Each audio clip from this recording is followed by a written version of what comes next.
Hey there, everyone. It's Aaron with the Mind Half Full. I hope you had a good week and you enjoyed the last video. Like I said, this week's episode is about boundaries. So I'm going to talk a little bit about what boundaries are, who can have boundaries, and then the difference between healthy and unhealthy boundaries. What are boundaries? Boundaries are what separates what we are okay with and what we are not okay with. And this can be applied to work relationships, family relationships, friend relationships, and then romantic relationships. Boundaries apply to everybody in any situation. It basically tells people what you will accept and what you will not accept. And it's okay to have boundaries because everybody is an individual and they are okay with different things. Who can have boundaries? Everybody. In a romantic relationship, both parties can have boundaries and both parties need to respect the boundaries. It's not just one person making all the boundaries and then the other person expecting to follow those, because that's not fair. It's not okay for one person to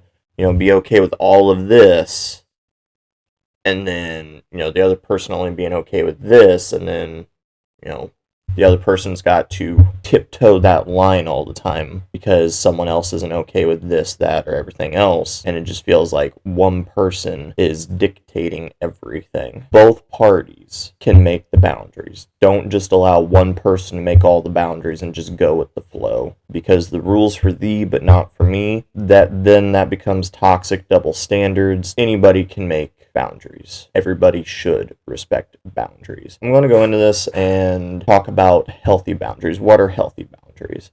There's multiple different types of boundaries. You've got physical boundaries, you've got emotional boundaries, you've got mental boundaries, you've got time boundaries, material boundaries, digital boundaries, and then sexual or physical boundaries. Now, there's way more, but those are kind of the major ones that go into a romantic relationship. First, I'm going to talk about physical boundaries. You need to respect each other's personal space. Make sure that person is comfortable with touch. You just meet someone, you might be someone that likes to give people hugs, but that person you're meeting may not be okay with that. So they have a, hey, back up, not okay with that yet, and you need to respect that. Don't force them to hug or hold a hand or whatever. Everybody has a different level of what they're okay with when it comes to physical boundaries. Don't push the boundary. If they tell you they're not okay with it, accept that and then continue forward. Don't push it. Don't try to alter that boundary. It is their boundary and you need to respect that. The next one is emotional boundaries.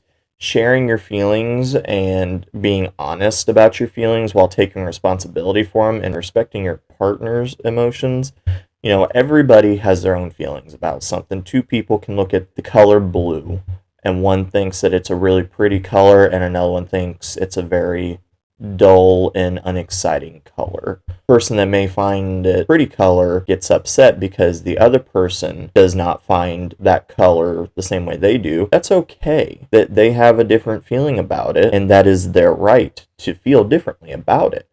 So don't make them feel bad for having a different feeling or thought than you do about it, because everybody's different. Everybody sees things through a different set of eyes. And that goes towards how to raise a family, how to be in a relationship, standards with raising children and whatnot. So you need to make sure that you respect their emotional boundaries, because if you continue to push the emotional boundaries and make them feel bad about the boundary that they have set, it's going to upset them and then lead to conflict, and more than likely not in a positive way. Next up is mental boundaries. Valuing each other's thoughts and opinions even if you disagree. I kind of talked about this a little bit with the emotional boundaries, but mental boundaries kind of go hand in hand with intellectual boundaries. Two people can have very differing opinions. One of the strongest couples I know have been together for a long time. Got a couple of beautiful kids, beautiful life. They're very happy, but they are on two completely opposite ends of the political spectrum. They have figured out that they love each other and are willing to look past the other one's thoughts or opinions, even if they don't agree on that subject. They've figured out how to work around it, and they're very happy with it. I have to really praise them for that, because A lot of people on dating sites now, I've seen a lot of screenshots posted on social media of someone having no leftists, no rightists, no pro this, pro that, anti this, anti that, swipe left. That's someone that would not be willing to respect your thoughts and opinions, so they would be pushing your mental boundary quite a lot. So you need to ask yourself, is that going to be worth it? Is that something you can work with? Can you color inside those lines, or are you not going to be happy with that? So just keep that in mind. That's one of those things that I feel today as a society we struggle with, is being able to agree to disagree and live and let live with the situation. The next boundary up is time boundaries. So balancing your time together and apart and communicating clearly about your schedule and your needs. Yes, when you meet someone, you want to consume your time with that person. They make you happy to be around, but that's not realistic. You both need time apart. Everybody needs time apart. No matter how much you like that person, how much you want to be around them, eventually you're going to get to a point to where you're overwhelmed. It's going to start causing issues. Kind of something with me, a bad example of me not establishing a healthy time boundary was that the person I was with got home from work. She wanted to spend time together. As soon as we got in the door, I had a rough day at work, and I just wanted 30 minutes to an hour alone so I could decompress and, just unwind and, kind of mentally relax, because it was a very stressful day. But she was not willing to allow me to have that time. She would sit there and continuously bug me, after 5-10 minutes. Are you coming to bed? Are you coming to cuddle with me or whatever, to the point to where I would just give in and, go in there and sit with her, cuddle up with her, whatever it was. And then most of the time it would turn out to, I'm sitting there expecting to engage and, talk or whatever, and she's just on her phone scrolling social media. It was just, she wanted me close to her, not necessarily to have a conversation or anything. It was just, she wanted me to physically be there next to her, even though I wanted to, physically be alone for a while. And that was an example of me not drawing a healthy boundary and saying, hey, when I say I need, an hour to myself to decompress, and then I will give you my attention, that was my failure not to draw and enforce a healthy boundary. But also, that is an example of someone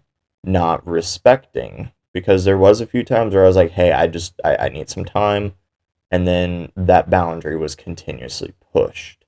So that's a example of failure on my part to not draw the boundary, and then that is an example of a failure for someone to not respect the boundary when told that that was what I needed. Material boundaries, you need to be clear with what you're comfortable sharing, like money or possessions, and kind of agreeing on expectations. I know some people will get into a relationship, move in together, and then they decide to make a joint account, and then both of them just pull money in there. That's okay if you're keeping a house running. You guys could open a joint account to where you can both deposit money into it, but don't give up your individual account, because ultimately it's still like you're still an individual that should still have your own accounts. There's nothing wrong with making that joint account for household expenses. You set bills on auto pay, such as water, gas, electricity, rent. You both just deposit money into there.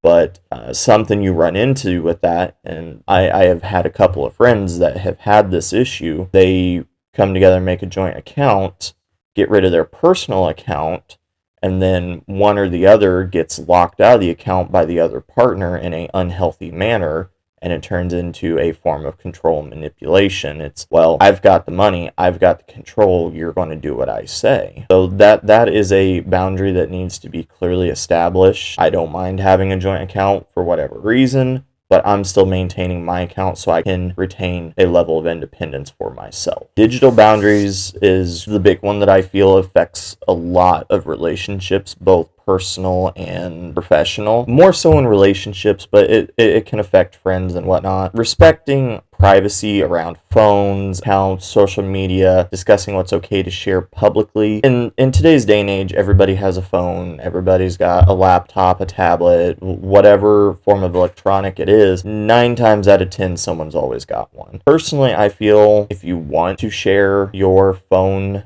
information with your partner, that's okay.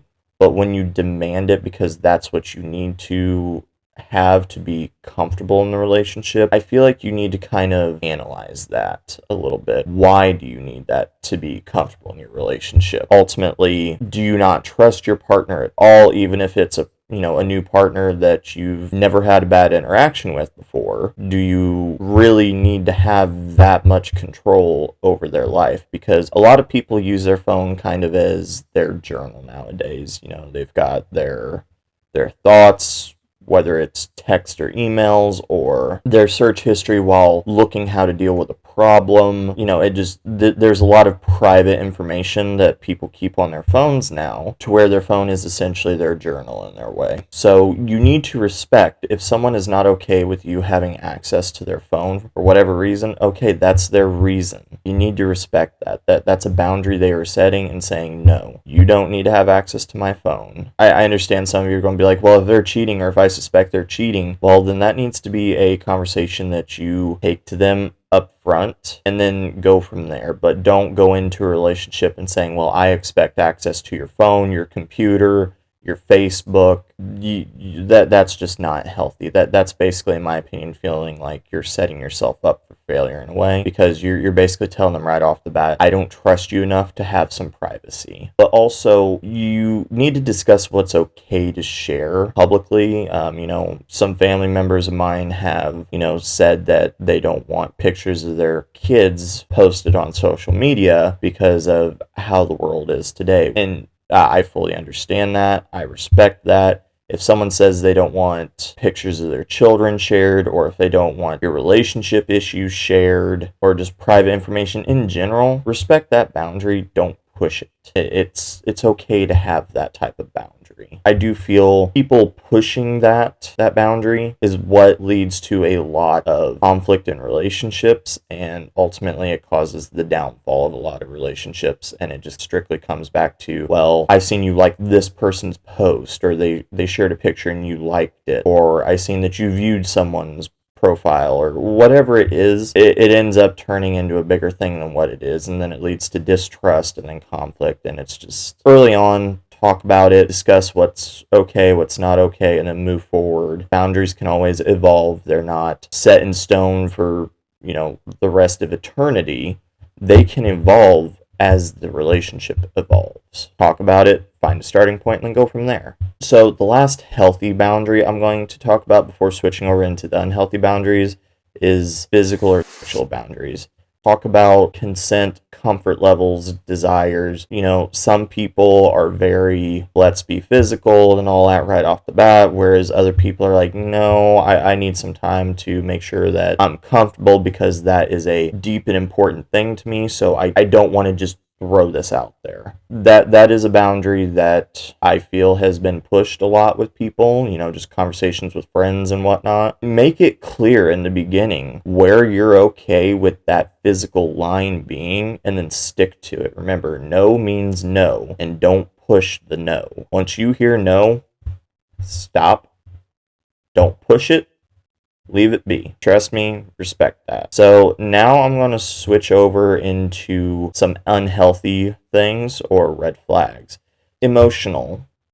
People will say, how much do you love me? Or if you loved me, you'd do this. That is a form of emotional manipulation, because that person in their mind is going to look at it as, well, if I don't do this, my partner's going to feel like I don't love them. And then if they feel like I don't love them, they're going to leave. Someone's genuinely infatuated with you, or, loves you, that's going to scare them, and, they're going to do what they need to keep you. That's emotional manipulation. That's not okay.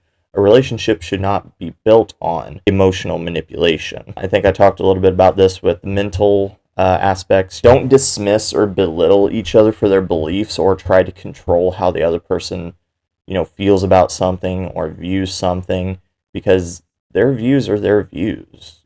Don't try to manipulate or warp that into something that you want. Let them have their own views. It's their views. With the time boundaries, demanding all of someone's time or getting angry when they spend time with others, or neglecting your own interests, that's not healthy for either of you. Encourage your partner's interest for them to still have time as an individual, but don't try to monopolize all of their time. They should still be able to go and see their own friends without you. They should be able to go see their family without you. I'm not saying all the time, because obviously you want that crossover, but you shouldn't have to go somewhere with someone all the time.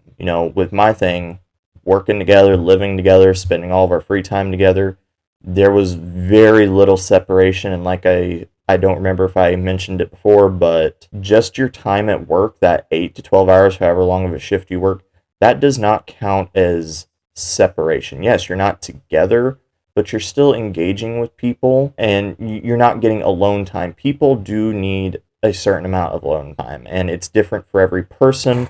So make sure that you respect that and don't push that, because at some point when you demand all of someone's time, then you get angry and make them feel bad about spending time with others, they're going to stop doing it, and I speak from experience with that. There's going to come a level of resentment at some point. Keep that in mind. Digital boundaries, snooping through devices, demanding passwords, or controlling what your partner does online. That is, like I said, I feel like digital boundaries cause a lot of relationship failure, and right there, that's kind of what I mean, is when you go through someone's phone and then you read something, but you read it a different way than what it was meant, you're going to go down this rabbit hole, and you're going to come up with the worst case scenario, and it's just going to cause conflict. So, respect the privacy of their phone or whatever device they use. Don't try to be sneaky about it, because your partner is going to be mad that you violated their privacy, but also that you were sneaking around doing it. And it just, at that point, feels like there's no trust. Keep that in mind. They do have the expectation of privacy. Even if you've been married for 40, 50 years, there's still an expectation of privacy in a relationship. Physical or sexual boundaries, pressuring or shaming someone into sex or ignoring their limits or desires, that is a big thing. Being physical like that is a very vulnerable state of affairs.